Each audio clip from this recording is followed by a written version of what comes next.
Hey guys! Welcome back to another video. If you've seen my previous video, pupunta tayo ngayon sa Sapa and pupunta tayo doon sa pick-up point ng sleeper bus. Kaya naman siya lakarin, mga 5 minutes away lang siya. And also, I think is dito sa Old Quarter, pag weekend, kapag gabi na, hindi nakakapasok dito yung mga sasakyan, so mga motorbikes lang.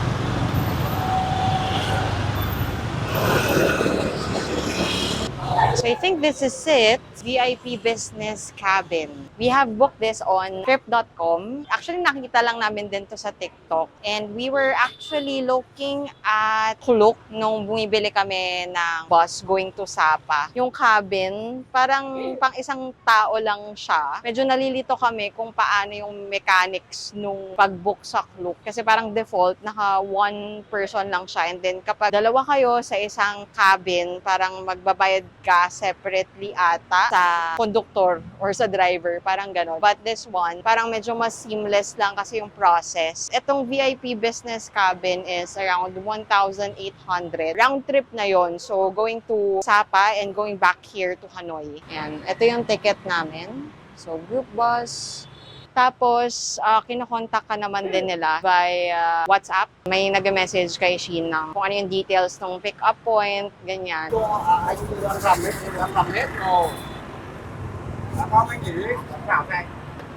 Ay, may mga langgam pa guys yung pinag-aanuhan ng... Ito yung loob niya guys. Ayan siya. So, double deck siya. So, one here at the top. Ayan, kabilaan. And you also have one dyan sa baba. And dito kami sa 2C. Maluwag siya, guys. May kasama siyang blanket dito. Ayan, ito yung aking shoes. Ito yung plastic. Comes with it. So, papakita ko lang sa inyo yung perspective. Ayan. If nakahiga, kasya ako. Kasi totally nakahiga ako dito. Oh. Nice. Oh, ayun, for background information, I am 5'5". So, kasyang-kasya kayo dito. This one, light. Oh, so you can turn on and turn off your lights. And then you also have your LCD. Is it functioning? Okay, parang hindi. Then sleep. What do you mean by sleep? So siguro papatay mo to para yan lang yung ilaw mo. Ay, nice. This one, baka ito pang tawag yan ng crew. Tapos USB. Ano to? Ayan. Dalawa siya. Tapos ayan. Meron din tong blinds that you can pull down. Ayan. And then, ito yung switch mo for the aircon. You also have USB ports here. So, pwede kayo mag-charge. And you also have a curtain. Say hi. So, try natin isarado yung curtains. Bye! Very private. Ay, oo. Very lang. Saktong-sakto siya. Even for 2 people. Ayan. Ay, amazing. Ayan din. May ganun, ambient lighting. Wala. Baka sabitan lang to. Oo, sabitan lang siya.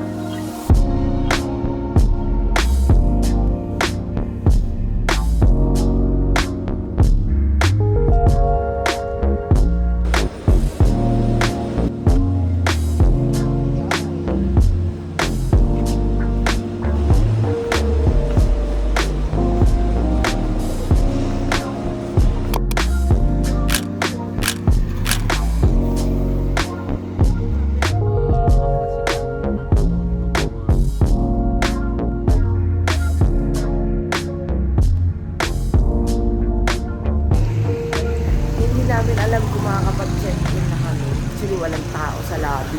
Pero, ayan, try namin. But maybe we will just be dropping off our bags.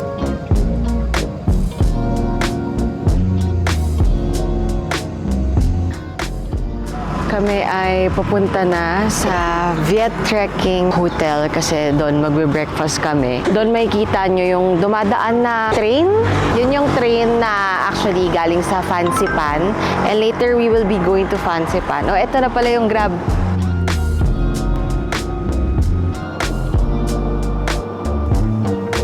Dito kami sa Viet Trekking Coffee. Ito yung hotel lobby nila. Dito sa dulo, dito yung cafe nila. Sabi ng receptionist ng hotel kanina, medyo unpredictable daw yung weather these days. So, medyo foggy yung mountain. So, as of now, hindi niya ma-recommend yung pagpunta sa Fancy Pan. Maybe later daw. Wala namang strict time yung pagpunta namin. I mean, we can even go in the afternoon kasi hanggang hapon naman open ang Fancy Pan. Yung baba, coffee shop lang siya. And then sa second floor, yung restaurant. Hi, table for two.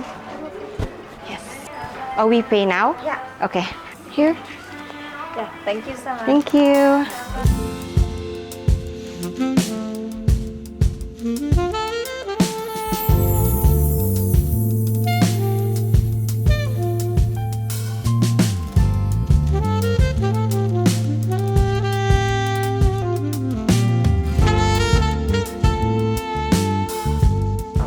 This buffet dito sa Viet Trekking Hotel ay only 342 pesos per head. And I think this is also where the guests sa hotel nagbe-breakfast. Hindi ganun ka-wide yung selection unlike if you compare it to like 5-star hotels. But for 300 pesos, okay na siya. Ang ganda ng place, ang ganda rin ng view overlooking the mountains.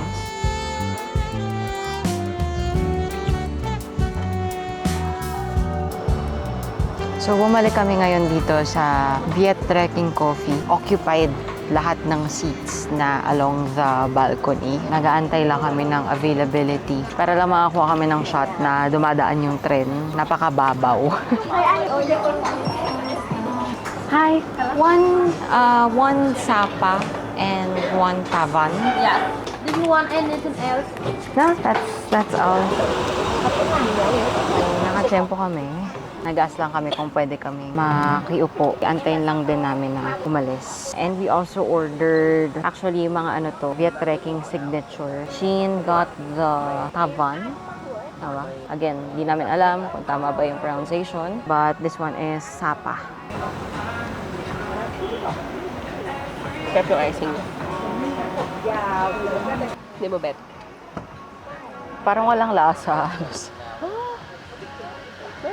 May smell siya ng parang custard. Kanina, mga around 17 degrees yung temperature. Ngayon, nasa 20. For me, mainit na yun.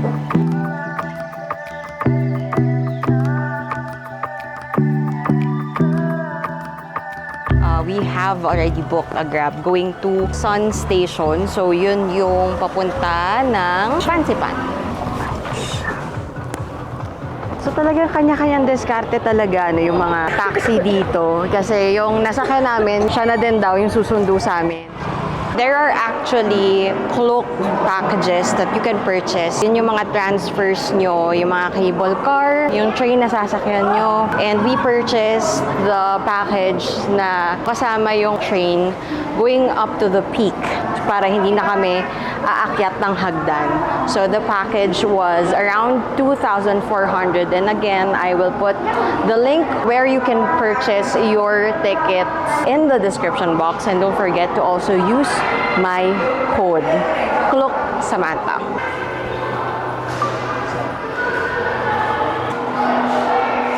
Thank you. So guys, ito din yung dumadaan doon sa Viet Trekking Coffee.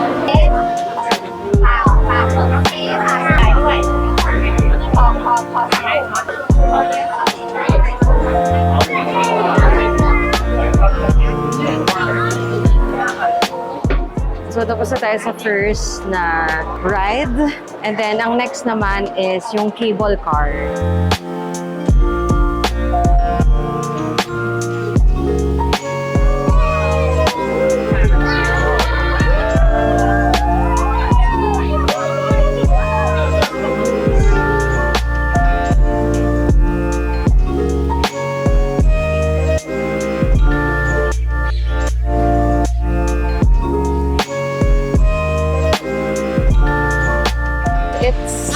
very long cable car ride pala, no? 15 minutes yung cable car ride. Tapos, ang foggy na niya.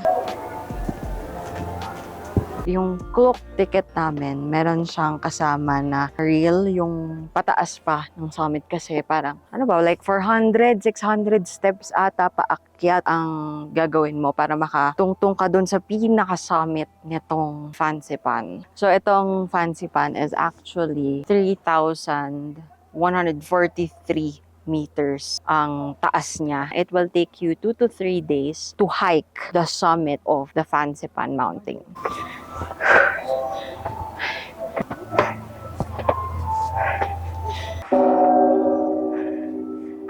Ayan, oh my God.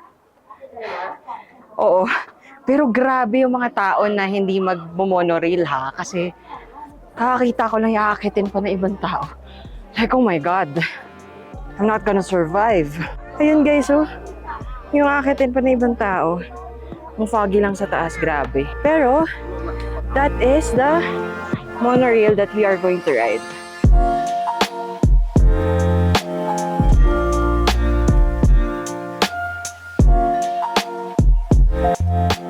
Maambon na dito. Payong naman kami, pero medyo naambunan na kami kanina nung, oh my God, may patak ng rain yung lens. Ay! Pangit na ng visibility. Yes, ng visibility dito. Going up na to the pinaka-peak. And we know na wala kaming makikita sa taas.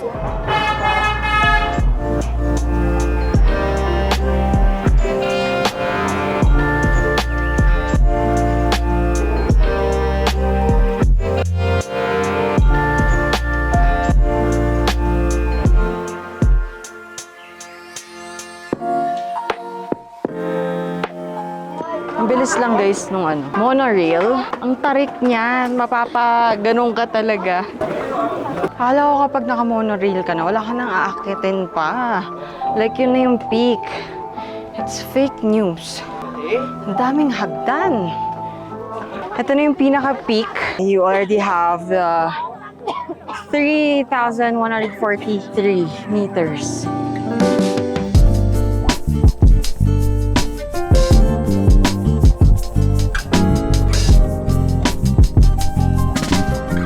Na namin.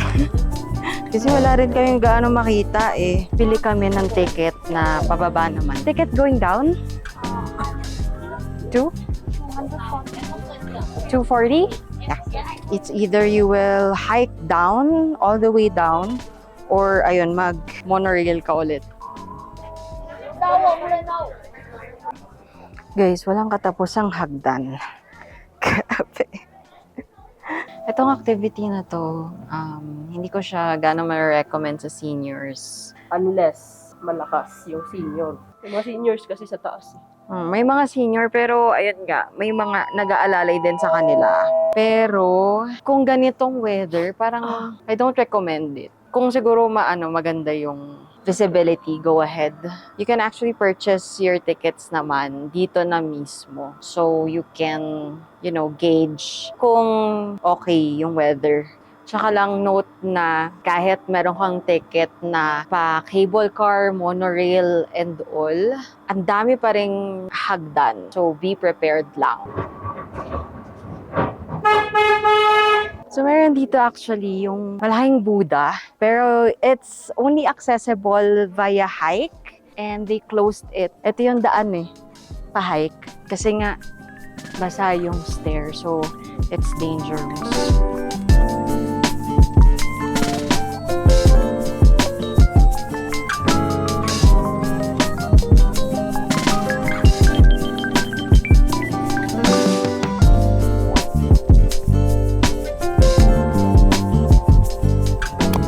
Nagugutom na kami and mas maganda kasi natuloy-tuloy na kapag naka-check-in kami, we can just rest. So, bumili na kami dito ng food. May food dito, may restaurant naman. May pho, may pizza, may chicken. So, I got the pho and Sheen got the chicken. Halos isang dangkal. Pero ang dami ng fries ha. This is 125.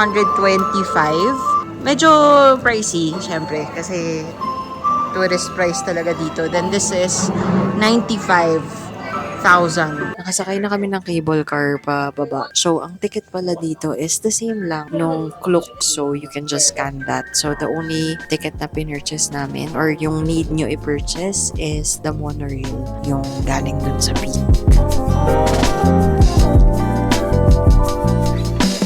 So, nakapag-check-in na kami. Ayan, again, we are staying here dito sa Muang Hua View Hotel. I'll show you around. Pagpasok mo dyan, CR na. May tao. So, I'm not going to show that anymore. Pero okay, may bidet. Very spacious ang banyo. You got here a very big bed. And meron din tayong TV dito. And we also have here a couch and here. This is what we were really after, yung view dito. Ayan. Na may mga bahay-bahay and medyo mababa nga yung level niya. But, you know, this will do. So, ito ang balcony area. So, mountain view siya. Ayan, kung makikita nyo. And yan ang city center. Ayan din yung yellow na building na nakikita nyo dyan. I'm gonna zoom in. Yan, dyan tayo galing kanina. So, that is the Sun Plaza. We booked this sa Agoda. Again, I will just link the Agoda page sa description box. We are just checked in here for one night. Kasi bukas, babalik na rin kami ng Hanoi. Yeah, so that's really it. I'm not sure what are our plans later, but yeah, we'll just take a rest and then we'll figure it out later on. So I'll see you in a bit.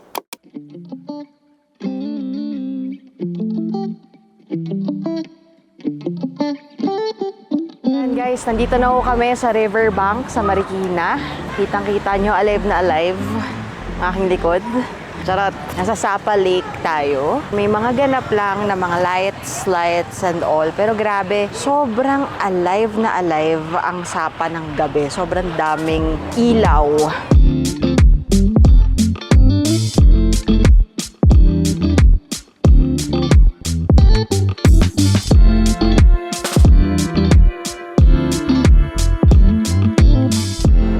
So, ngayon naghanap lang kami ng pwedeng mapagkainan. Gusto niya ng grill. So, we're going to find something na makakain na grilled.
Hopya.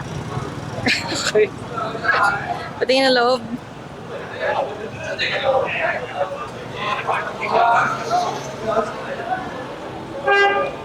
Hopya. Iba-iba naman kasi yung laman ng hopya eh.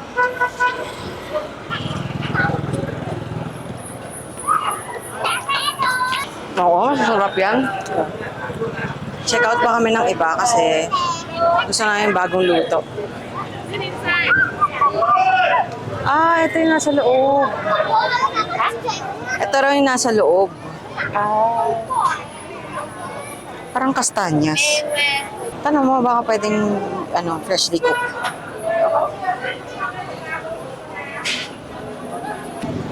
Mainit pa.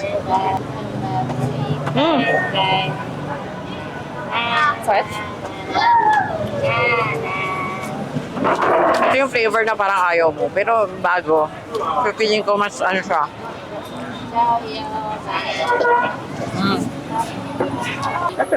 Daray na kasi siya kapag matagal, oo. So, we are calling it a night. Nag-dessert na lang din kami. So, we have just booked a Grab going back na mga 75 pesos. Here's our Grab na. I'll see you guys again tomorrow. Bye!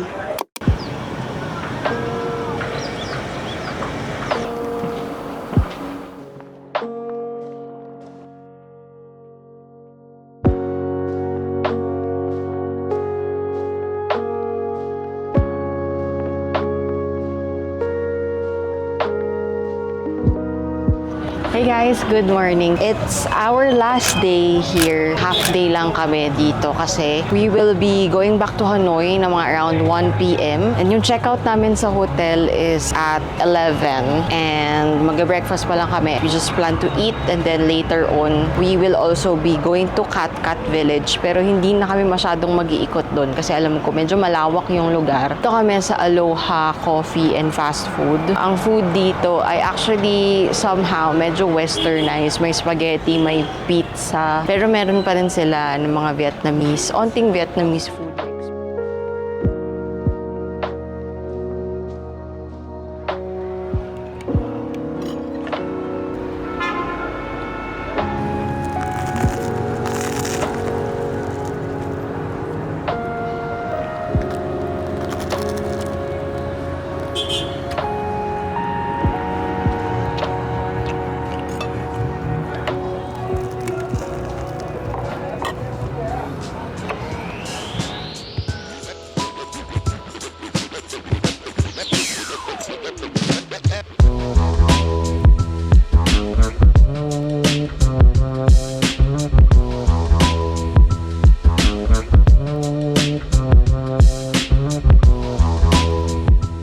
We're here sa Kong Cafe. Along lang siya sa road going to Sun Plaza and a few steps away lang din from where we ate.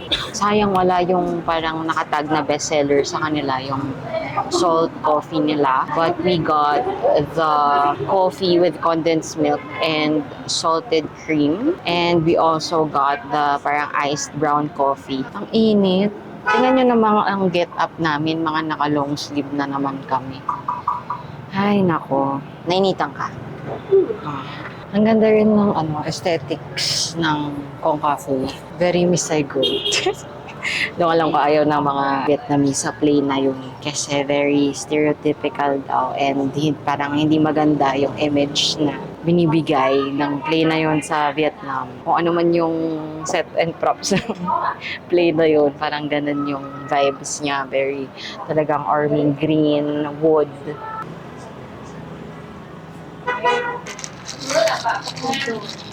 Taste test. Nanana pa.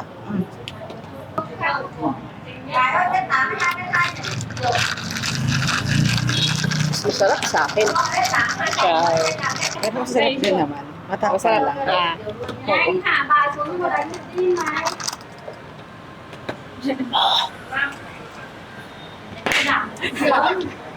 Ito yung totoong kape.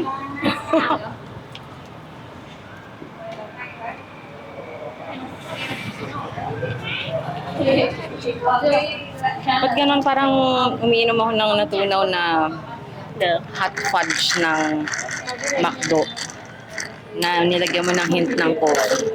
Pero masarap. Ano? Sarap. Ayan. Ano yung totoong kape? Oo. Kung mga gusto ng totoong coffee lang.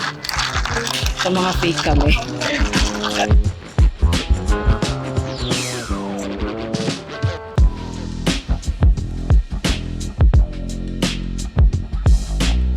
Gusto kong bilhin tong tote bag. Tingnan nyo. So cute. Pagkatala. Gusto ko ng ganitong mga colors talaga. Hanoi. Pwede ng souvenir eh. Hanoi, Vietnam. I'll take it. It's 85,000. After nito, babalik na kami ng hotel. Then mag-prepare lang kami to check out. Then later na lang, after checking out kami magka-cut-cut para tuloy-tuloy na. Thank you. Yan. Nandito na kami ngayon sa Katkat Village. Merong entrance fee dito. 150,000 dong. Pwede ka rin dito mag-rent ng mga parang traditional na wear. Nakita ko yung mga rates nila. Mga nasa around 200,000 ang rental. Kung gusto nyo sulitin yung time nyo dito, ganito kalawak yung Katkat Village.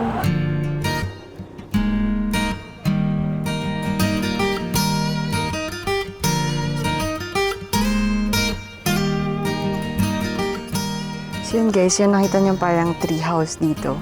Ayan, may bayad yung entrance dyan. 10,000 dong. Ay, nakagulat naman to. Akala ko meron talagang pusa.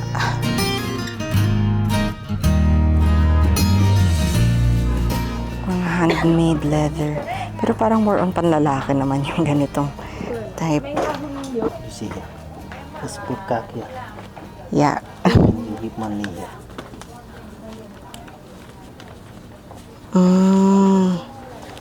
This one, how much is this? Simple 100. 100. Mura lang, guys. Please fit. I think so. Ayan lang. Kung makapal. Okay lang, wala naman akong pere. Ang dami rin nilang bags. So, ito, pwede ka rin magpa-customize. Pero kailangan niya ng 1 hour para gawin. Yung wallet ha, ewan ko lang sa bag. Tapos may mga belts din dito. Mas matagal pa ito masira. For sure. This one, Okay. no SAP, problem. and this just also S. Okay. Yeah. You come from Philippines? Yes.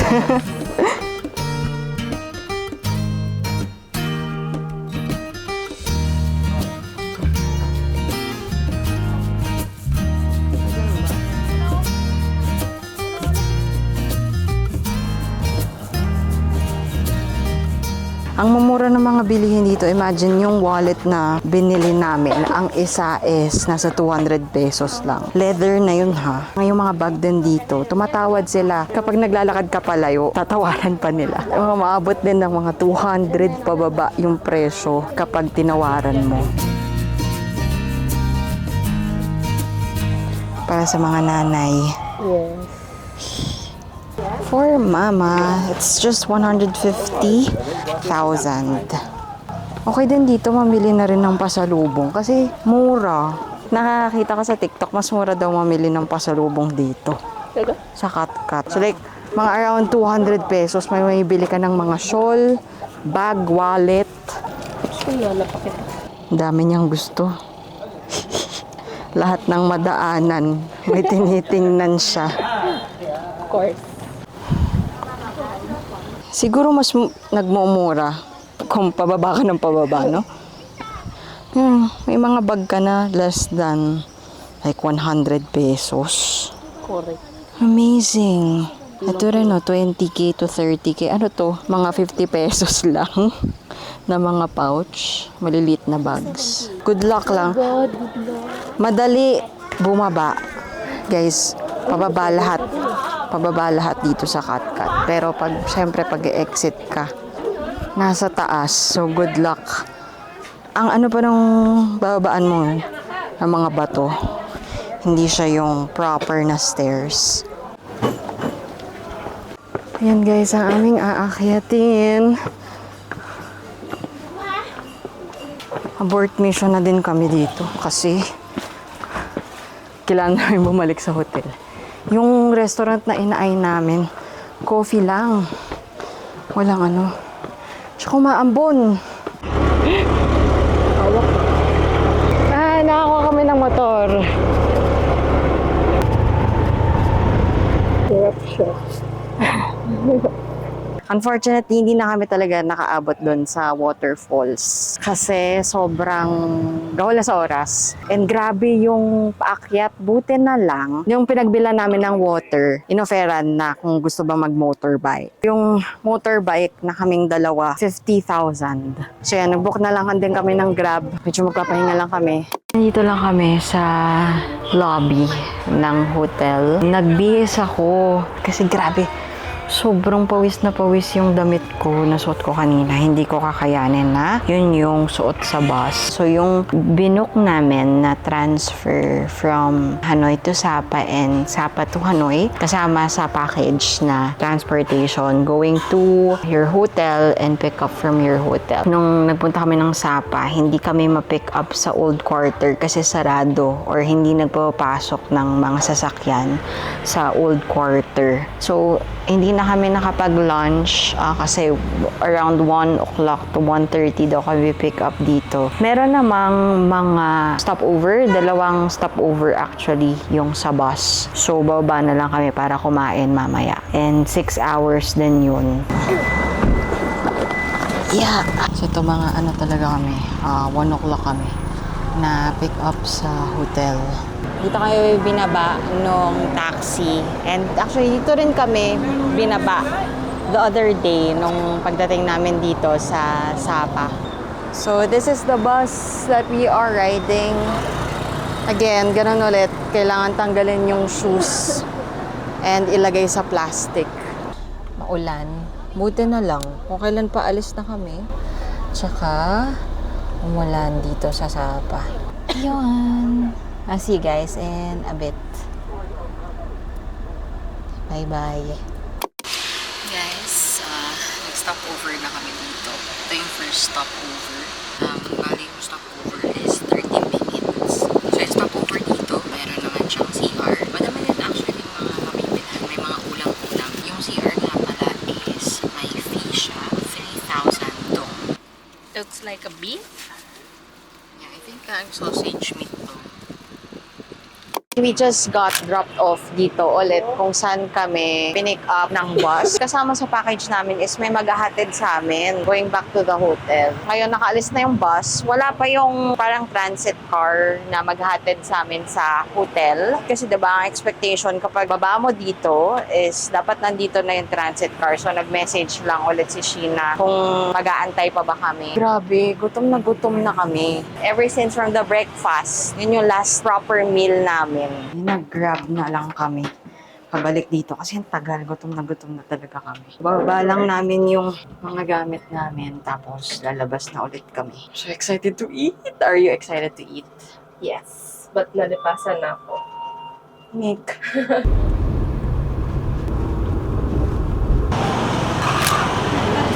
Itong pinuntahan namin, nakita lang namin to sa TikTok and then pinakita lang namin yung gusto naming makain which is, ayan, ito.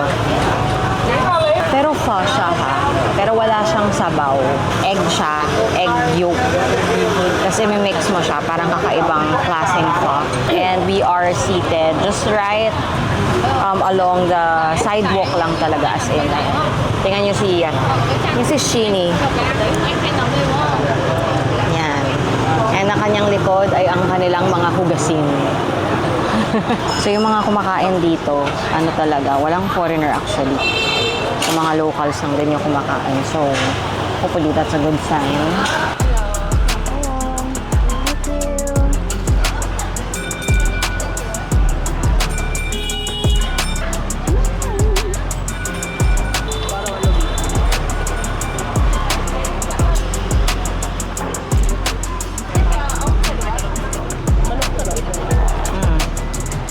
May onting parang soup na nilagay sa pinakababa lang.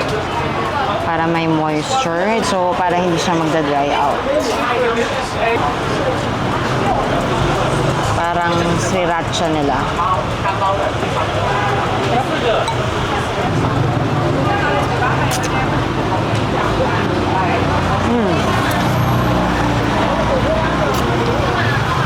Diba? Parang, pwede pang mag-isa pang bowl ah. Kaya nga, di ba? Ano kaya drink? Ha? Ang hang eh. Ang dami ko nalagay eh. Excuse me, do you have water? Two water? Let's stop racing it. Hmm? Puri-puri. Sarap eh. Thank you.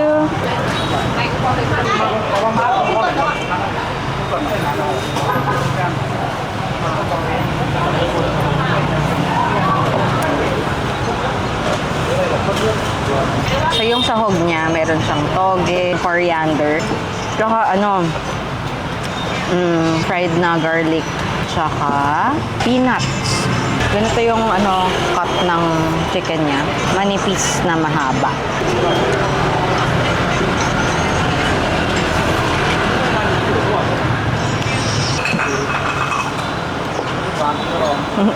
Got our second bowl. Ayun, for the non-veggie eater, I'll get all of these. Your perks. And as a veggie lover,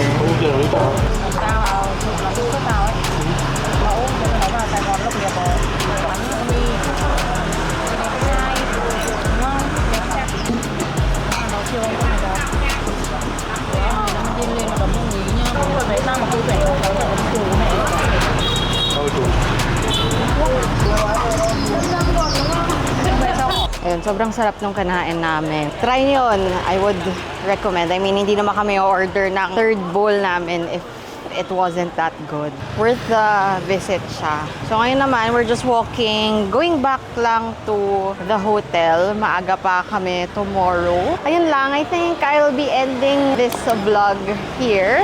If you enjoyed this video, please give it a thumbs up and also subscribe.